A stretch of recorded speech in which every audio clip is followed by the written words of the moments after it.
Ito sabi nyo, education system sa Pinas ay useless. Pag graduate mo, hanapan ka experience. And alam mo, let me just clarify this, no? Kasi lagi ko to rin naririnig, no, with others. Bakit ganon? Dito, kaya ka nga naghahanap ng trabaho para magka-experience. Tapos, hinahanapan ka ng experience kapag naghahanap ng trabaho. So again, let's clarify this. Let's clear it para at least mas maintindihan natin. And in the same manner, okay, the reason why we want to have clarity on this as well, para mabigyan ka ng hope that you can actually be accepted for a job that you're looking for and for a job that you're applying for or something that you want to get into it. So, clear natin, unang-una, when companies no or organizations are looking for an experience, hindi ibig sabihin nun is work experience. Okay? So, for example, there are people applying in my business. There are people applying in my organization. At sabi ko, sige, what has been your experience communicating with people? Or what has been your experience in the past? I personally, no? Pero usually, I'm gonna be speaking for majority of employers as well. Okay? Where we don't mean na work experience. Okay? Kung ito yung first time job mo or fresh graduate ikaw, kay hindi ibig sabihin nun, naghahanap kami ng work experience mo. No. Ang ibig sabihin niyan is what has been the activities that you have involved yourself in that showed necessary skills for the job or career that you're applying for. Okay? Ibig sabihin nun, did you show leadership in your school kung ikaw ay fresh graduate?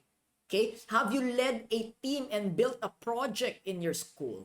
Okay? Have you been part of an organization as a student organization, or have you been part of an organization, an extracurricular activity, an extracurricular organization that allowed you to learn certain skills, just such as people skills, such as communications, to some sales, okay? To some leadership, to some it has showed your responsibility kasi you have been able to make projects to do something given a certain timetable or given a certain period, or you have done and created projects on time. No? Yan yung mga bagay na binabanggit natin na maybe na-accomplish mo or ina-accomplish mo, okay, that is not necessarily as work experience. Okay? Have you been a research assistant, for example, to your professor? Okay? Have you become a mentee of your professor? Or have you been a mentee of your teacher? Have you spent enough hours, okay, on top of your subject or beyond your subject that allowed you, okay, nabigyan ka ba ng mga tasks and responsibilities beyond your subject that allowed you to garner necessary skills and knowledge and learnings? Yan yung mga gusto naming malaman. At yan yung yan yung ibig sabihin kapag tinatanong what has been your experience in the past. Not necessary, again, work experience. It's actually for the employers to know anong ginawa mo sa oras mo. How have you been productive with the time you're given? How have you been faithful with the growth that you've had personally? Or did you just waste time? Or did you spend your time doing something unproductive, hindi nakadagdag sa knowledge, hindi nakadagdag sa skills, at hindi match doon sa job na ina-applyan mo? Does that make sense? It's really for them to know, did you do your time productively? Did you do it efficiently? What have you done? Okay? Whether it is not related to a work. Okay? And now that you're aware, ngayong sinishare ko na ito, okay, at maybe sabi mo, hala, hindi ko to nagawa. This is your time. This is your moment. Do something now. Be faithful with the time you're given now. Do something productive. Make something happen.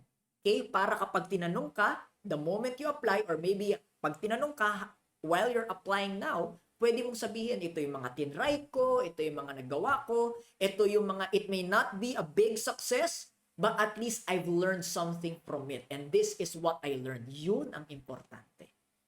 Okay? This is something that I've done. It failed maybe, but this is what I learned. It allowed me and it gave me the learning to be perseverant May ganun ba? Tama ba? To persevere, to not give up, to stand back again after making a mistake. You know, employers are not looking for perfect. They're looking for faithful. They're looking for people who are persevering. They're looking for character, not perfection. Okay? And again, this is your hope. Pwede mong gawin yan. Alright?